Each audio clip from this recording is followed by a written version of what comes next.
You probably know about the legendary basketball player Michael Jordan. There's a famous quote that he said, "I failed over and over again in my life, that is why I succeed." Fail or failure, that's the main discussion of this chapter.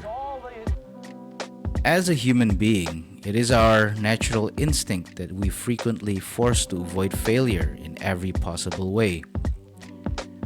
We brought it to the point at which failing is seen as an overwhelming consequence that will ensure that we won't achieve our main goals.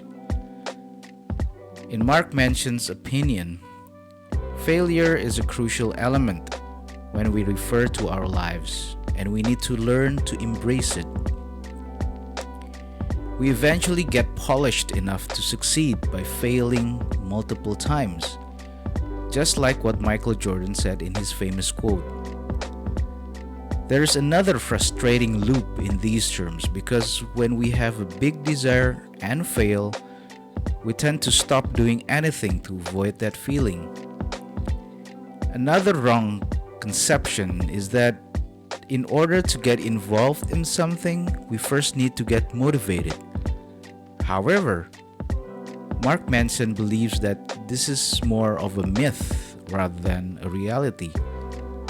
Once we start something, we tend to get more inspired and more motivated. So in the end, we desire to pursue motivation. We first need to act for it. It can be seen as a chain in which action, once it was started, will spur the motivation and inspiration required for further activities. Based on all of these, we can state that the purpose is not really what matters, but what really counts is actually doing something. When your objective is only to do something, we will see that even failure will tend to help you achieve your dreams.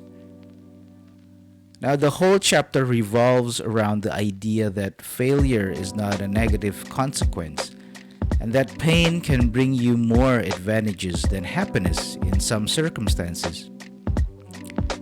Mark continues using personal experiences to stimulate us to become more engaged in his advice and bring to life his words.